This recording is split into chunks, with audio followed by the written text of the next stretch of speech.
Welcome to Book Sparks and Buzz. We're Amy and Amber here to bark about books, fetch the latest buzz, and sniff out all things pop culture. Grab a treat and a seat and stay for the scoop. Okay, first of all, today we just wanted to say that we are back. It took us a little while to be able to record again because we were both sick. We had multiple family deaths, unfortunately, and yeah, we just had a lot going on. So we're back now to talk about all of the Hollywood related gossip and buzz, dogs and our book stuff too. So we're excited. So thanks for hanging in there with us. So we're going to be more consistent now. We're going to work on that. But glad that we're here today. And our first topic for Buzz is about Ruby Franke. And to get into that, I just thought we could do kind of a background on her 8 Passengers YouTube channel, which was not really a channel that I ever watched. I just kind of only saw it as it was coming into the drama of the things that she was doing with the kids. So I wasn't really into the family vlogger channel. But you said that Abby had watched some of those. Yeah, my daughter Abby, she's 16 now. So she was around like the age that kids would be into that family when it was all going down. So just we'll get on this part a little bit later in your outline. But I watched the documentary on their family, the recent one on Hulu with her. And I remember asking her because they said their oldest son, Chad, right? Yeah. So he was kind of like the heartthrob for like 13-year-old girls. And every girl thought Chad was the greatest and was hot. And I looked at her and I go, did you think Chad was the greatest and was hot? She's like, yeah. Really? Oh, that's interesting. Okay. Because I remember hearing that on the documentary too. So Chad was one of their kids. They had 6 children.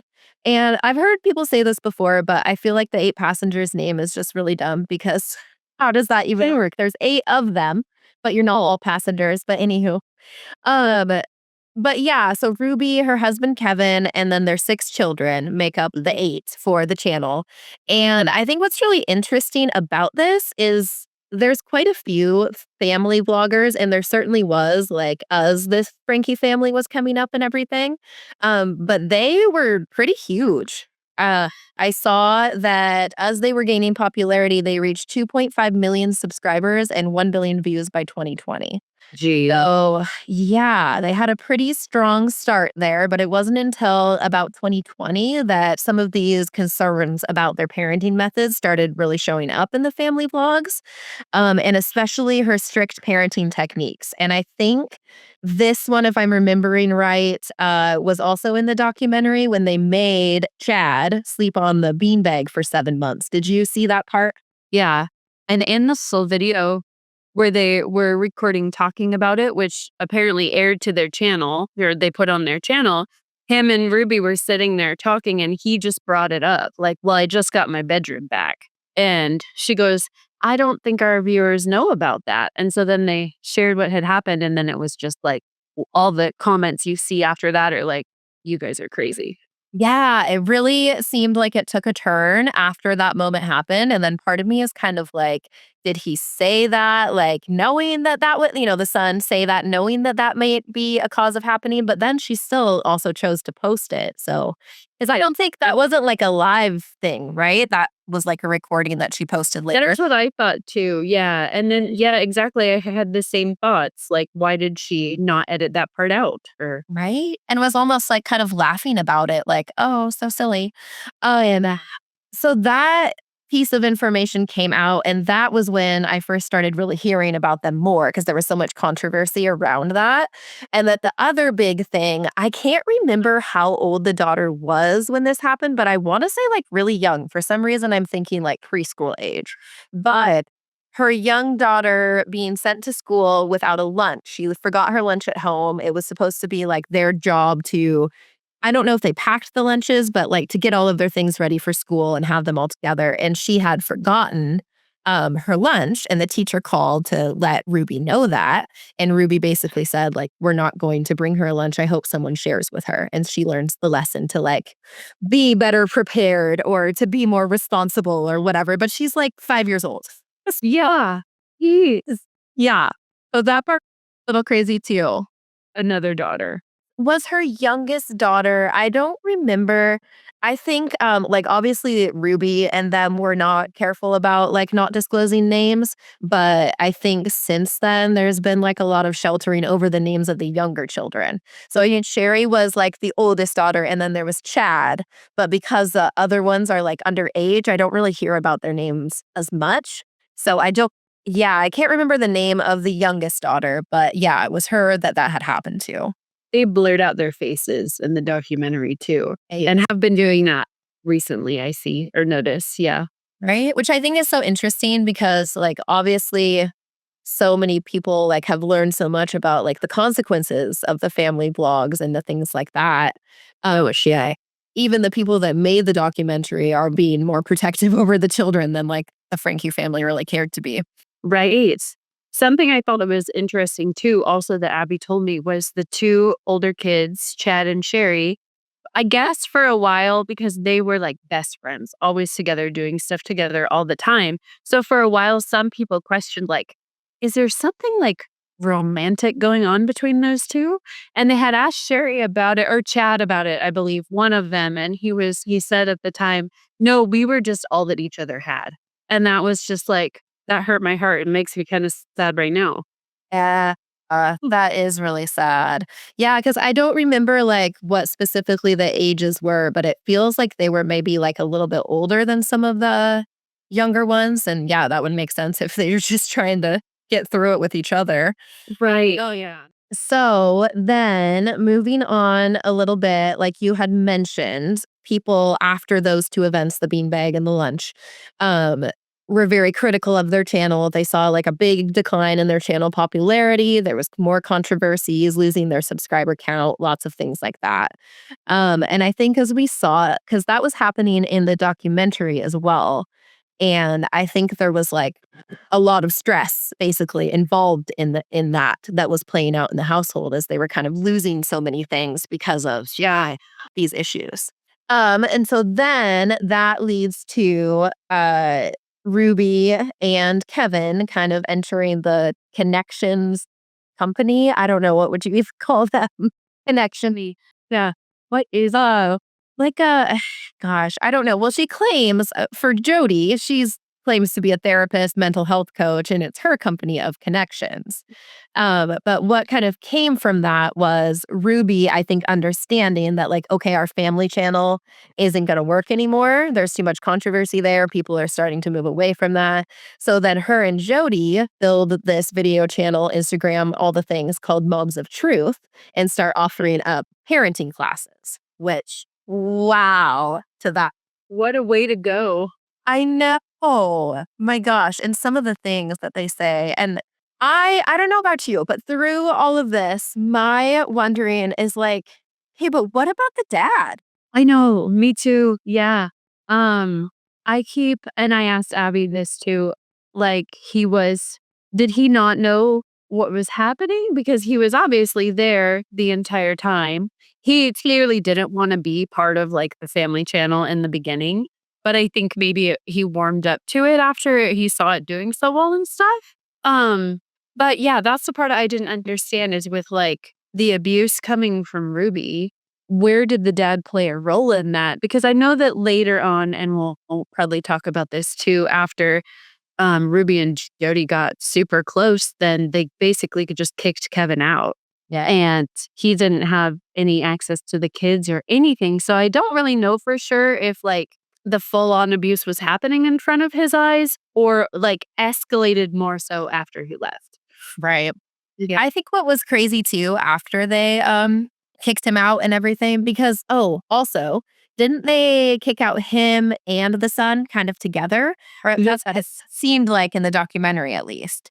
And also Sherry when she headed off to college anyway. Oh, but And yeah. And she was like, Kate's back to this that was so sad, and she had to go over to the neighbor's house just to, like, have anywhere to go because her mother was like, "No, you can't come here anymore." yeah. Oh, that was so sad.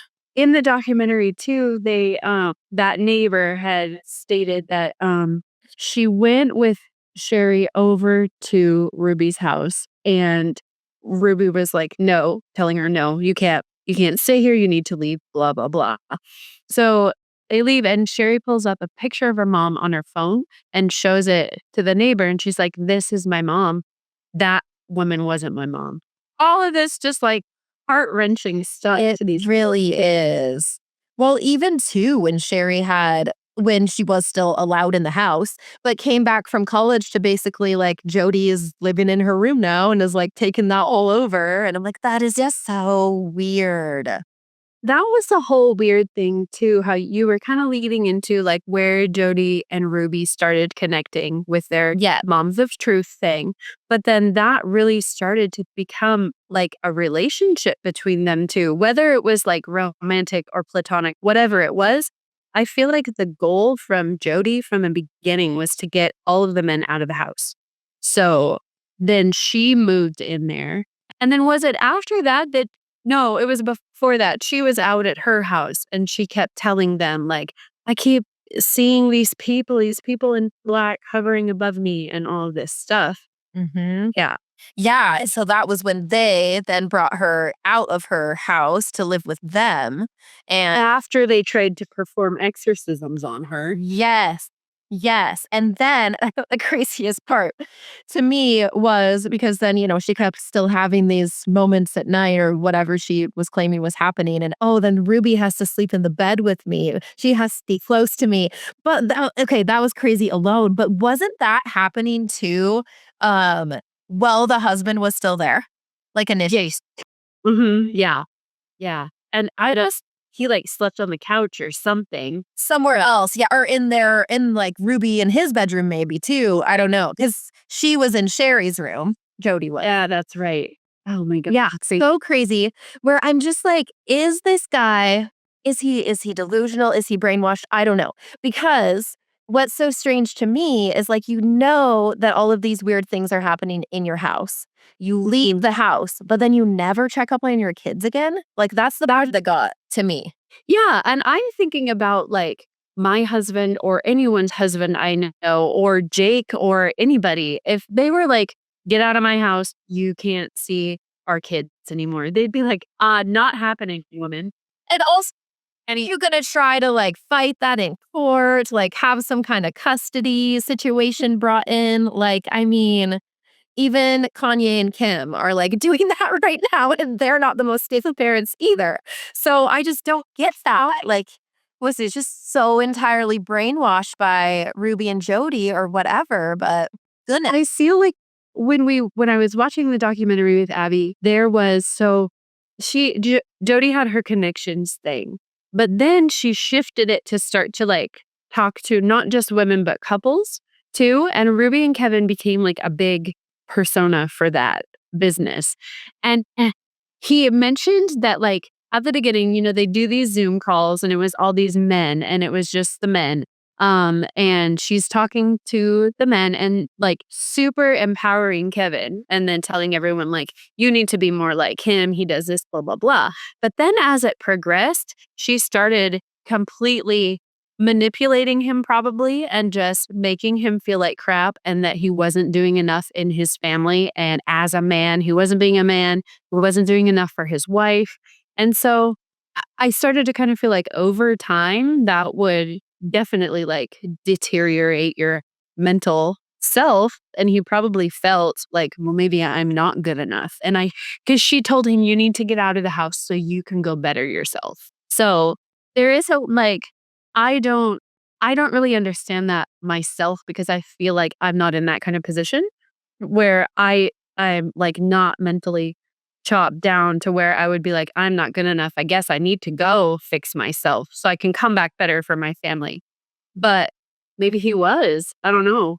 That would make more sense because I think what another part that really confused me watching the documentary was after he was kicked out, he and Chad continued going to like those men's groups. And Chad was still doing like that one-on-one therapy, like over Zoom or whatever, but with Jodi. And yeah, that part was so confusing to me because you see them like off in their own little space. And I'm like, but why are they still on there then? But in their minds, if they're so warped of thinking that that's the only way to get back to their family, then maybe that's what he was trying to do. Mhm. Yeah, I think that could be part of it. But still at the same time, it's just like, but why didn't you stand up for your family? I don't know. Right. Because, yeah, I don't know. And I just think it's strange too how he got out of like any charges related to it. Because next up, so after it's really not really less like a year at most, maybe that after Moms of Truth starts. In 2022, it's August 30th, 2023, that they arrest Ruby Franke and Jodi Hildebrandt after the son had escaped from Hildebrandt's house. And I think that's how the documentary kind of starts, is showing that footage of him going up to the neighbor's house and trying to find help because they were so malnourished and they were so like dehydrated. The poor little thing, you can't even understand him. Yeah. No, I know his legs are just so skinny. Um, but yeah, so that was not too long after they started doing their YouTube channel. And then the other thing that I think is interesting there is part of Ruby's like defense or whatever claims the reasons that they were doing all this is that she claims her children were possessed. Oh my gosh. Okay, so I didn't make it that far. So, yeah. Oh, sorry. No, you're fine. No, because I wanna talk about it for sure, but I just don't have anything about that I part. don't remember actually if that's in the documentary, like if she specifically says that, because that kind of after they don't go, if I'm remembering right, like into as much of her like in jail and the criminal side of like the trial side of it. They are more so like what was happening in the house. But when she entered her guilty plea, she pleads guilty to 4 counts of aggravated child abuse. And some of the things that they cited in the guilty plea was forcing her son to work outdoors without adequate protection because they lived like out in the desert. Jodi's house was. He got severe sunburns. And then she was also making claims that her children were possessed. Is which she got from Jodi, who was identifying possessed herself, is fine to me because if somebody is that deep trying to get something that they fake to be possessed, that's like beyond psycho level. That's yeah. And her ability to, I think what was so crazy to me about both of them, like Ruby and Jodi, their ways of like turning it on and off so quickly. Yes. Yeah. Mhm. Like there's the clip of Ruby and she's like screaming at the kids or the house or whatever, and just like, who's talking? I'm trying to film. And then you see her just like go back into character to film. And it's so creepy. That was scary. Mhm, I agree. Yeah. I had read that Sherry Franke, the oldest daughter, had access to all of that footage, and that's how the documentary got that. Like all the behind stuff of the recording and everything that she had shared all that with them. Like that's crazy that it's all like online. Oh my gosh, yes. Okay. So then, let's see, where are we here? Okay. So then February 20th, 2024, Ruby Franke receives 4 consecutive sentences ranging from 1 to 15 years each, meaning she would serve a minimum of 4 years in prison, which is kind of crazy after all it is shit. Yes, I agree. And then Jodi got sentenced as well, didn't she? Yeah, I was curious what her sentencing was because I mean, she was found guilty as well, but I'm not sure what her sentencing is. And then in October of 2024, there was the Lifetime movie release. I did not watch this one. It was called Mormon Mom.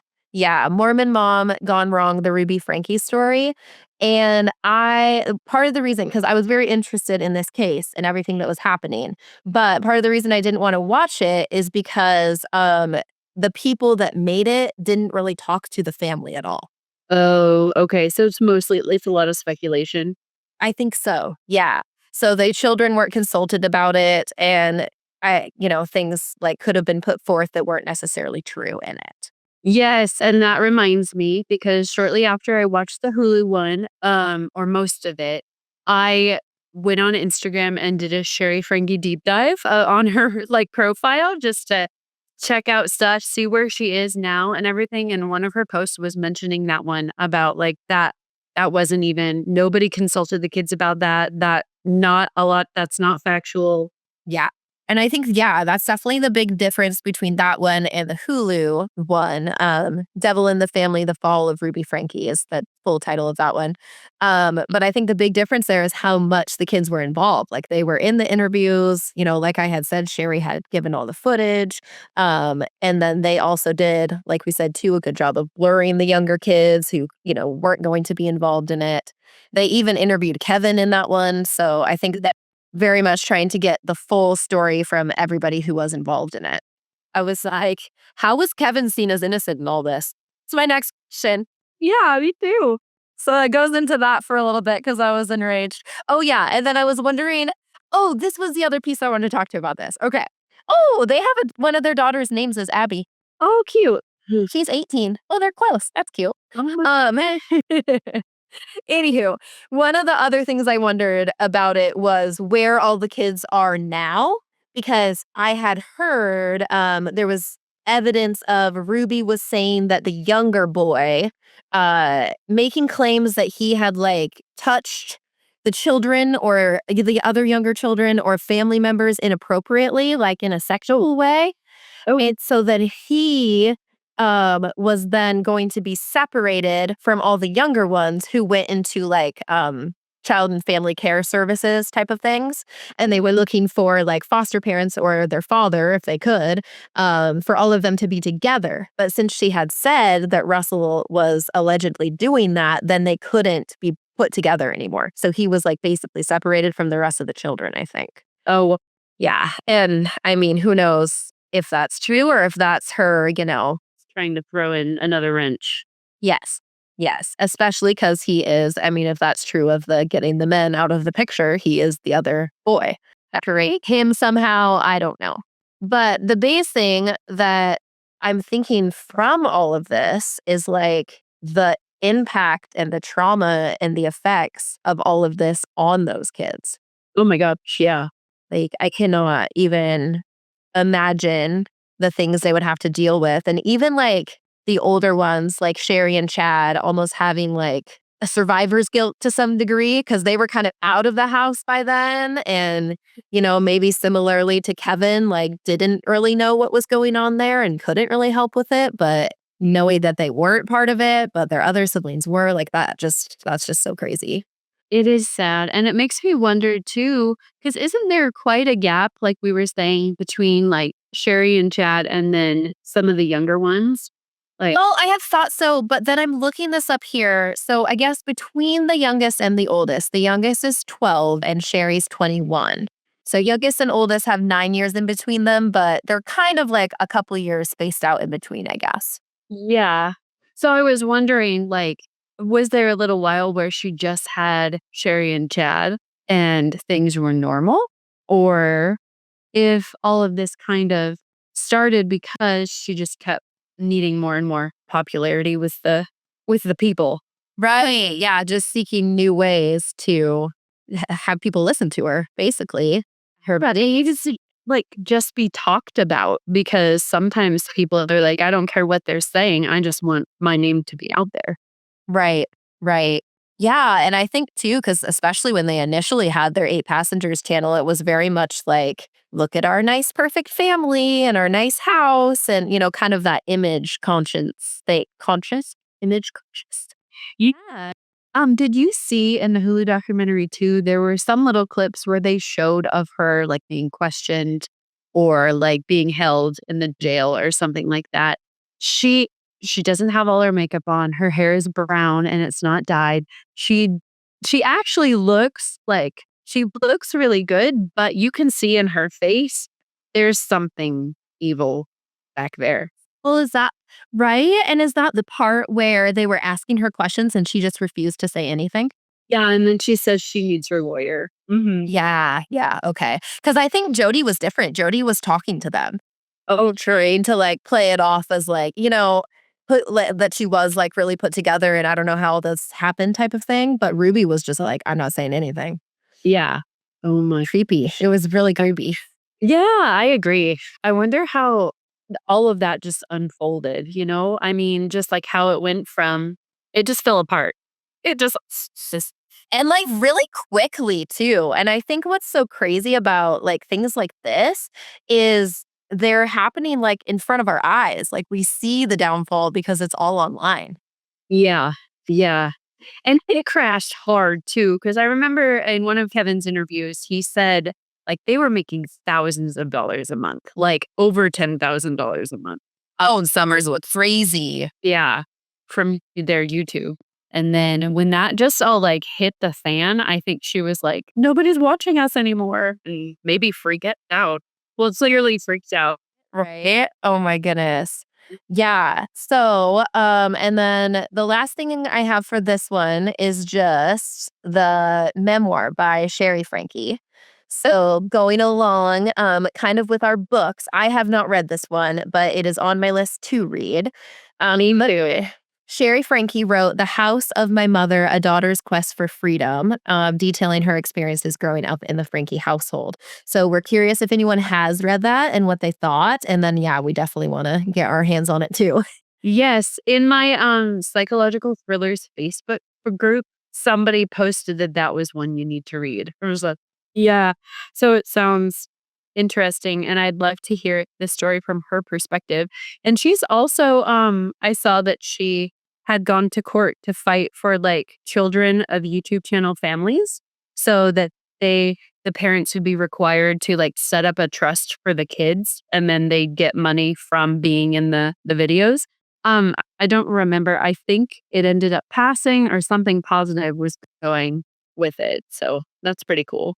I love that because, yeah, I think really the only things you can do is try and take away like the bigger message of it and find ways so that this doesn't happen again or certainly doesn't happen to this level. So I love that despite all the trauma she must have, that she's still kind of thinking ahead to others that might be in this situation.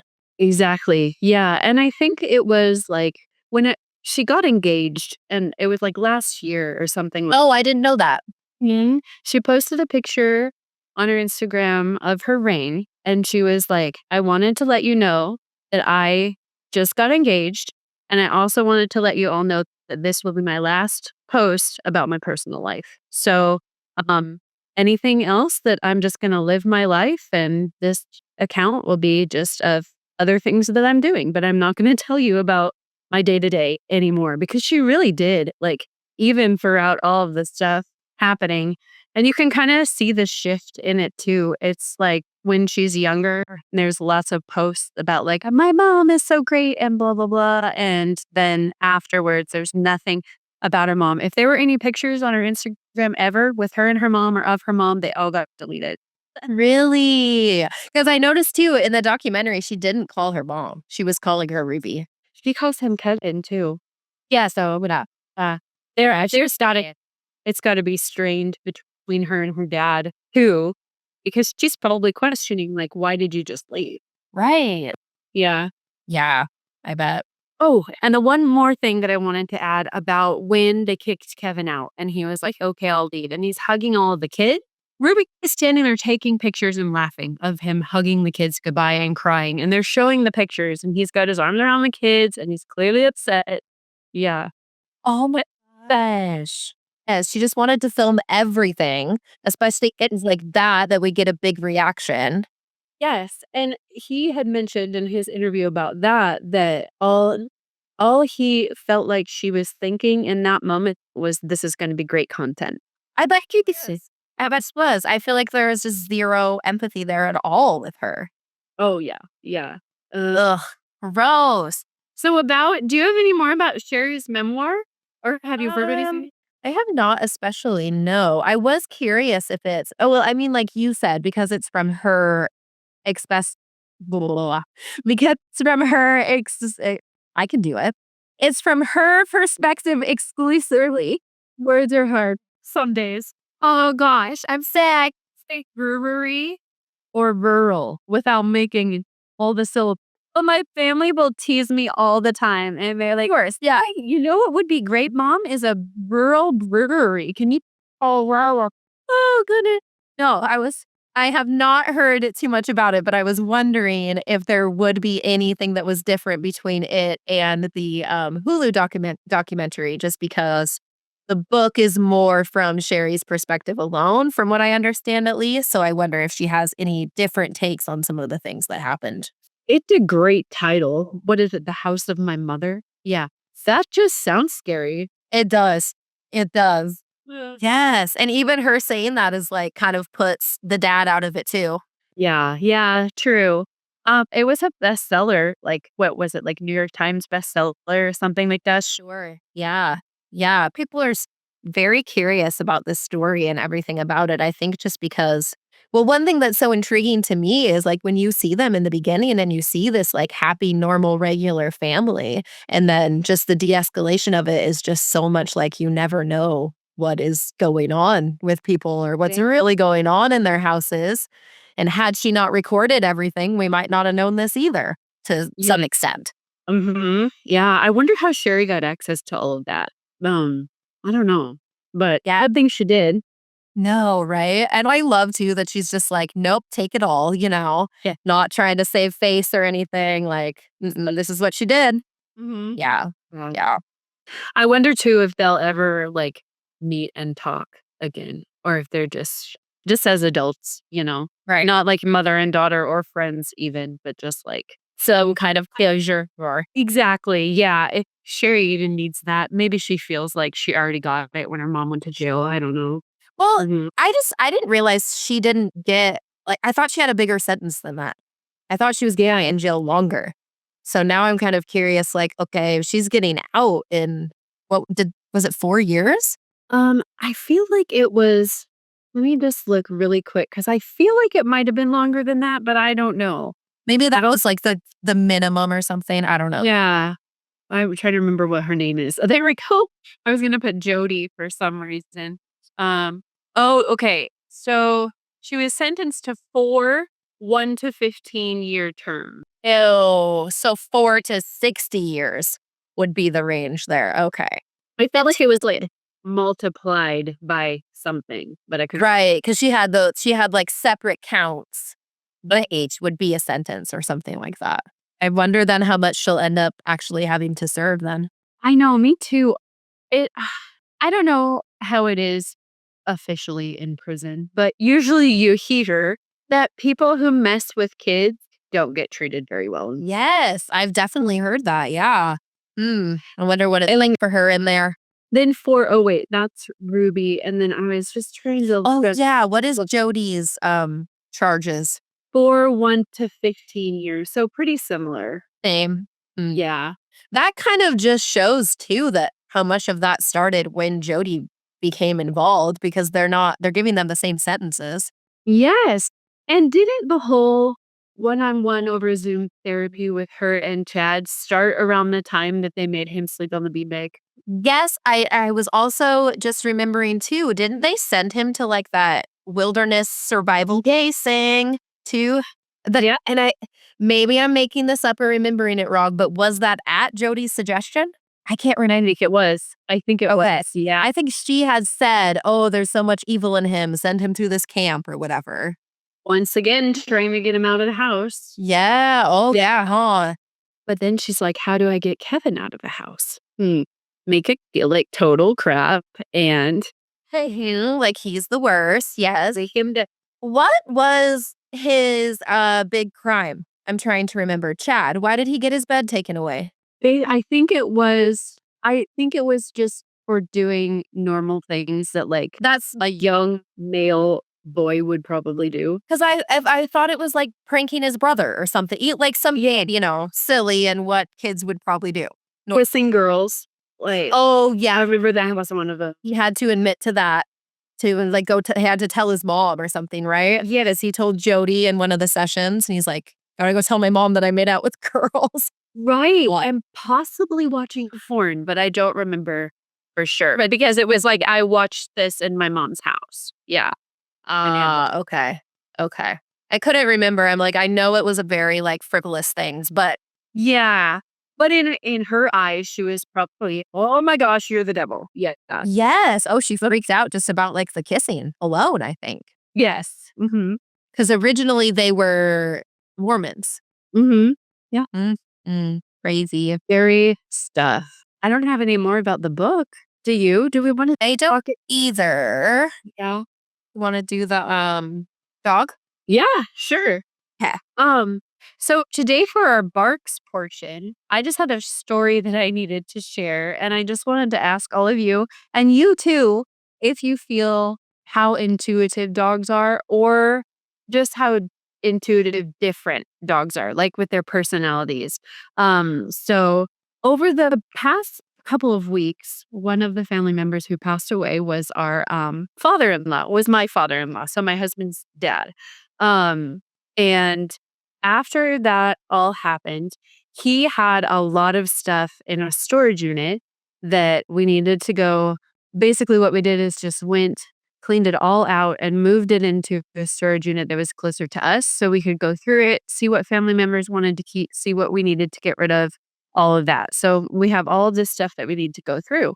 Um, but he kept it pretty organized because he has them all the boxes are like they have a letter on them, and then in a little notebook, he's like, "L is this stuff." And so that's nice. But the other day, we decided he had a lot of, like, old banks that he collected, just like these little banks, and he has a ton of them. So we decided, "Okay, nobody wants the banks. We're gonna just see what we can sell on eBay, and then just see if anybody wants them." He had sold a lot of them already and a lot of other things that he had.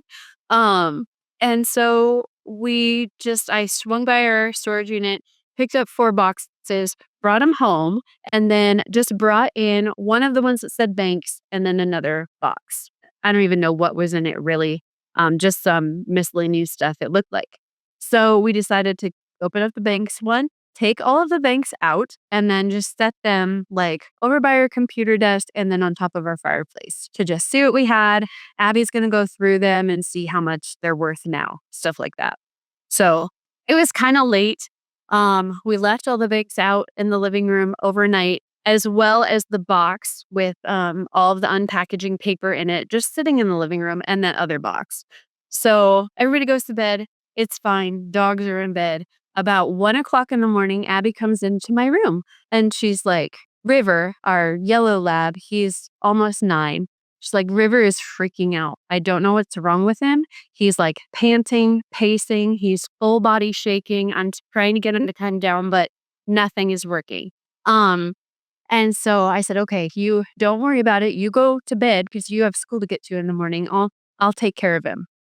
So I went out into the living room with him. I tried to lay down on the couch with him and just kind of like a thunder coat kind of thing because we have another lab who does the same thing during thunderstorms. Totally freaks out, shakes. But this was like full on body shakes. And so he was laying next to me on the couch. And I'm petting him, telling him it's okay. Every once in a while, he'd just stop everything and stare at the ceiling. I'm like, River, what do you see? And eventually, long story longer, it got to be like an hour or so, like 2 in the morning.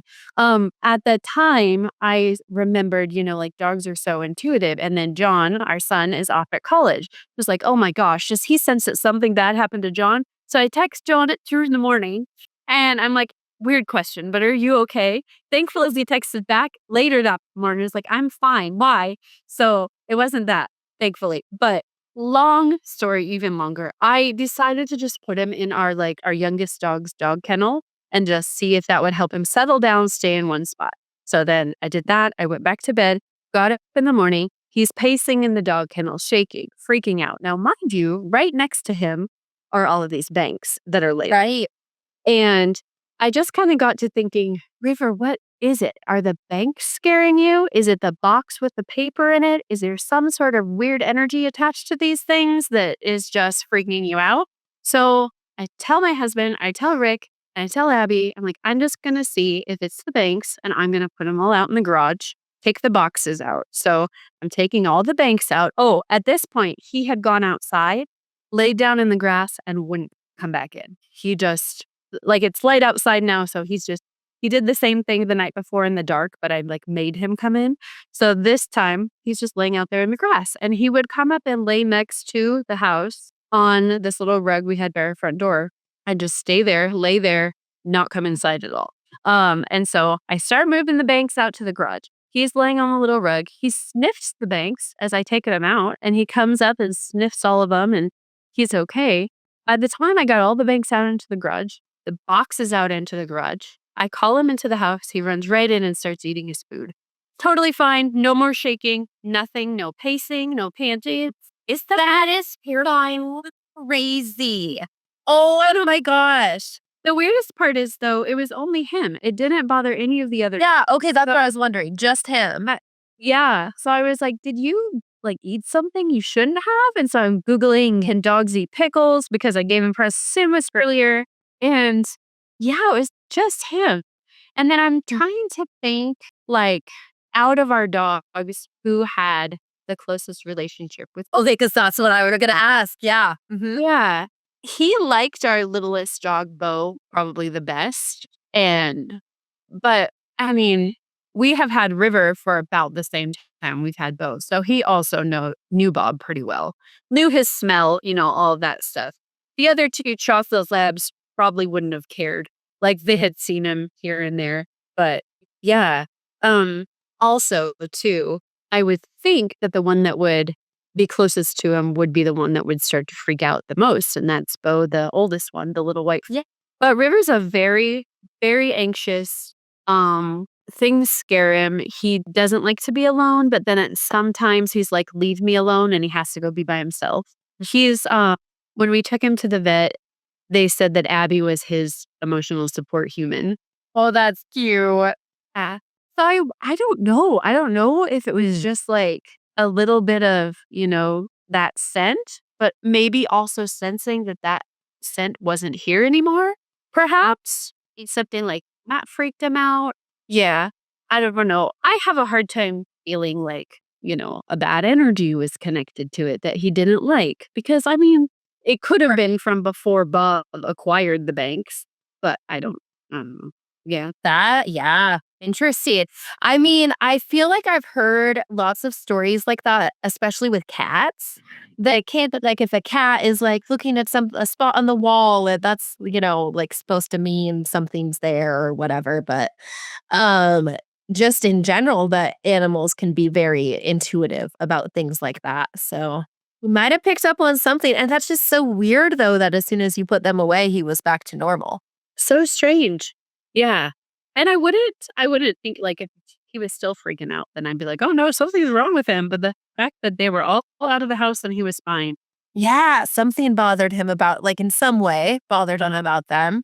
And I would, as I brought them out to the garage, I would like certain ones, I just kind of, as he sniffed them, I'd be like, is this what's bothering you? And he just kind of like sniffed it, but wouldn't run away from it. Weird. Yeah, weird. Yeah, that's crazy.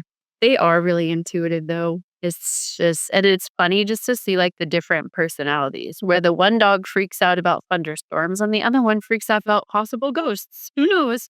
Well, I mean, and when you were saying too that River is really like kind of anxious or, different kinds of things, I'm thinking of Penny because that's her personality a lot too. And I think she can definitely be very intuitive, even just like with me, if I start like feeling upset or like giving any indication that I'm sad at all, she's like on me. I told you, like a or like a little like sound, and she's just like right there. So I think they definitely pick up on, feelings too in some way like that. For sure. That also reminds me about another book. Have you seen or even read that book, Your Dog is Your Mirror? No, that sounds good though. It always pops up like Audible wants you to read this or listen to this. But yeah, I did a little thing about just what it was about. And it kind of, I guess I haven't read it yet, but it kind of talks about how your dog your dog reacts based on how you are and how you act. So if you have an anxious dog, it's probably because you're an anxious person and stuff like that, which makes so much sense because River and Abby, they are each other's person and dog. She's a very anxious person and struggles with that, and he's also a very anxious dog. So it's just kind of funny. That is really interesting because Jake and I were noticing we took Penny to this indoor dog park, and she is like, she likes to play and she likes other dogs that are like smaller than her. She doesn't like, and there's bigger dogs there, or if she knows them or, whatever. But all she really wanted to do was like either play by herself, like I would throw the toy and she would go get it, but she didn't want the other dogs playing. Or, she would just kind of, like, hide under the table and watch everybody and what they were doing, and I was just, like, feeling kinda sad when I left because 'cause I'm like, "Oh, man, like, I really want her to, like, get out there and play with dogs and, like, be more outgoing or not so shy and anxious," or whatever, and Jake and I were talking about it, and it's like, well, think about it, what do you do if you go to, like, a bar and you don't know people? Like, you're not gonna get up and go talk to them either. Like, you're gonna sit there and you're gonna people watch and you're gonna enjoy what you like to do, So I think that totally makes sense. I'm like, "Oh, I'm just projecting that I'm an anxious person." Yeah, and I wish that she weren't because I wish that I weren't. No, exactly. Isn't that funny? And it's like, I don't know, they must just, when they're puppies, just like with their owners, then just kind of this bond gets created. That's why I get so sad with like all of these dogs are being dumped like out by right past where we live. If you see a dog just running around there, it's probably because somebody dumped it. And all of these people, it's just like post after post after post of I need to rehome my dog. I need to rehome my dog. Can somebody take this dog? I can't handle him anymore.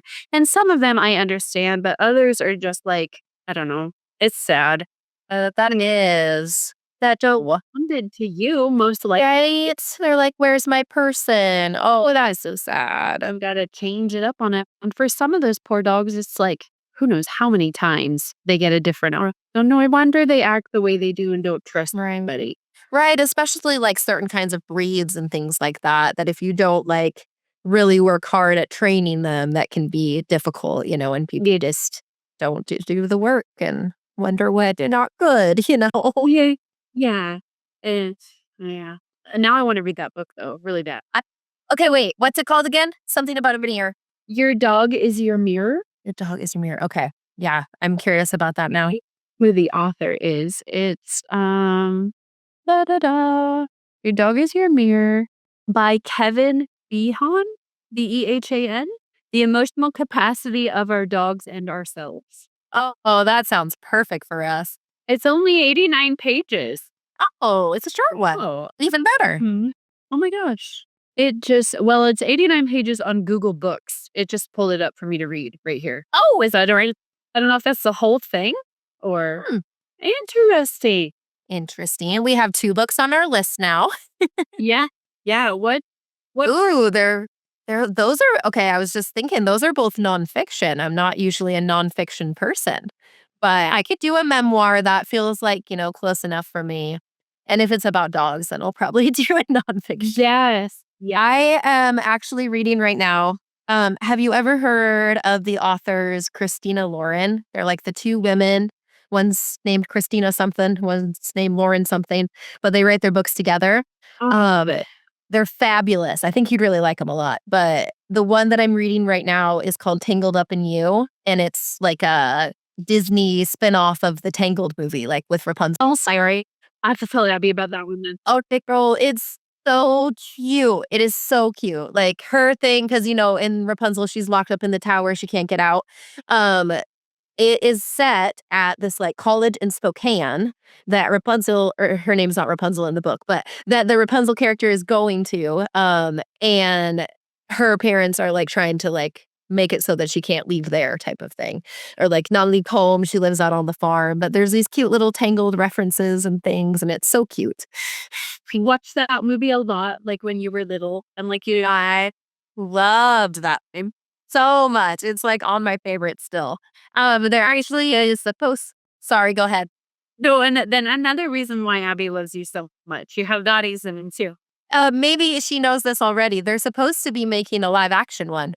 I don't know. She heard about that, but Yeah. I've heard like a few different people as Rapunzel. I've heard Florence Pugh and I've heard Sabrina Carpenter, and I love both choices. I do too. That'd be perfect. Yeah. But talking about books, and Yeah, what are you reading? well, I'm not really. I don't know. I haven't really been able to get into anything lately. Um, I started with one series that Abby gave me to start reading, and shoot, I can't remember the name of it now. And then what was the other one I started? See, I don't even remember because I didn't even continue them. But what is it? Oh, it was Jules, who I work with, gave me her copy of Stephen King's fairy tales. And it's really good. I just haven't like made the time to read lately. Okay. I stay. Like short stories or no? It hasn't been so far, but Okay. I've heard of that book as well. Yeah. Good tale. We did see, okay, we talked about before that Colleen Hoover's Verity is goal to film. Yeah. We know that It Ends With Us has as well, and we could go on a complete tangent on that. But I also saw, have you read her book? Oh, geez, now I can't remember what it's called. Hold, please, because I forwarded it to Abby to let her know about it. Does she been one? Is that what you're talking about? She has a book, a new one that's going to film now, or that's going to be a movie. Deal that's gonna be amazing. Oh, okay. Reminders of Him. Have you read that one? Oh, yeah. I did read that one. I think hold on. Is that the one oh, they're blending together in my mind. Is it the Yeah. dad that's the actor, or is it the one where she's like the mom? Did she's trying to get her daughter back? Yes. Is It's that. that one? Okay. Yes, I did read that one. Sometimes they blend together. Yeah. It was blending it in with her, what is it, November 9th or something like that. Hey, yeah, because that's the dad one, I think. Where her dad's the famous actor and she only sees him on November 9th every year or whatever. That's what I was mixing up too. I'd really liked that one. I really liked Reminders of Him too. Yeah. Do we know anything about like who's gonna be in it, or have they just started talking about it? It just said that the Reminders of Him feature take of Colleen Hoover novel to be directed by Vanessa Caswell is all it says on here. But yeah, I don't see any cast or anything yet. I wonder how that one will go. Better. I'm really excited for Verity. I hope it's really good. Yeah. Yeah, because I loved that book. But I also loved Reminders of Him. I loved It Ends With Us. And then we talked about before, I felt like the movie was kind of. Right. There's also so much bad stuff looming around the movie. So I feel like Verity is so different too than like her other books. yes. Something about that. Do you think it's because she co-wrote it with Yeah, it gives it a little bit more of like the horror, I guess, or thriller, I guess, that it doesn't normally have. But I really like that. Me Too? Oh, This Twists and Turns. oh, same. Okay, I was just looking at her Instagram reels. So I hadn't actually heard the audio of them, but Her Instagram stories? yes. Okay, we do face looks like she looks so out of it. There's like 2 Instagram stories where she I think she's drunk, but It's gotta be, right? And that's what I saw, like, of people saying about it, that they thought so too. But there's, what, at least 2 of them that I see. yeah, one where she's doing her Pepsi Ice Cubes and calls people fart nuggets, and then the other one where she's, like, laying on her side in her bed, it looks like. Yes. Is that one? Yeah. Yeah, those are the ones I see. Oh my goodness. Interesting. I just wonder too, like, because she got so brought into I'm gonna go off of Blake Lively. She got so brought into the Blake Lively, Justin Baldoni drama, and then Yeah. became, like besties with Blake to get her onto Blake's side, and then Blake just kinda dumped her Yeah. and went on with everything else because Colleen really put, like, herself out there as being on Blake's side and speaking out for Blake, but then was just kinda left in the dust by everything. Oh, no. And so now, according to Colleen Hoover, she's broke as shit, but it's funny. It's supposed to be funny, but she needs to practice smiling to make people understand that she's trying to be funny. Right? Gosh. Oh my goodness. You see that one? And she's like, okay, so I'm gonna practice smiling. She goes, I'm broke as shit. And then does this weird smile. That scared me. That how is that even possible, though? Right? Yeah. Like, did she not get any money from the It Ends With Us movie at all? Or she just has already spent it or what? Because I realize she's an author. She's not gonna, like, get millions from her books, but she has a lot of books that Right. have lots of copies sold, and she has movies in the works. So how are you broke, though? And sorry, I'm wondering if she's just like, because she said, I'm just very witty and people don't understand it. So I need to remember to smile when I say stuff like that. So was she like making a joke and it didn't land? Trying to be sarcastic or something? Oh, it's just off. It's just all off. I'm sorry, Colleen. I didn't get it. So I don't get it either. I think she might be just, like, a little out of touch. yeah. Yeah. And then with her ice cubes, she was instructing us how to make out of Pepsi. She poured Pepsi into her ice cube trays, and then we were uh wondering what drink she was putting it into.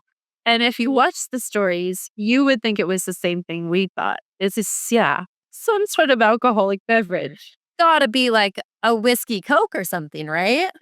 Which, honestly, it's not a terrible idea. Like, that sounds kind of fun. That's a good idea. And then you can let it get a little melty. Yes, as you go on, you're getting more of the Coke in It's there. actually pretty genius, Colleen Hoover. Yeah. If I'm Good job, Pauline. Yeah. See, she's not out of idea. Nope. She might be a little out of her mind, maybe. Just for a little while and Just a little bit. too much. She definitely seems like one, like, that just makes sense for what I feel who she is. Like, that just checks out for me, for who I think Colleen Hoover is. I'm like, Maybe she a little tipsy and do some stories, then call these little spark nuggets. Yeah. here's my drink recipe. Like, I just see it. I see it. So you wouldn't put that in apple juice. You wouldn't load it in another Pepsi. No water. Ew, that'd be gross. See? It only really works in one thing, Colleen. So drop the whole recipe. You're witty and funny and smart. We get it. Yeah. We've read the books. But some people are not a fan of hers at all. Like, no, they aren't her books at all. Apparently, there's one that the kids told me about. They haven't read it, but they've heard it all over the place, where she writes that the character comments on their newborn baby's size of his package. Oh, no. Oh, no, Colleen. Maybe we won't read that one, Colleen. Not do that one. That was from a night when she was making Pepsi ice cubes. Exactly. Oh my goodness. I mean, I understand she's not like a Pulitzer Prize winning author. Like, I'm not gonna read a Colleen Hoover book to, like, learn some big truth about the world. But We're not a starter. yes.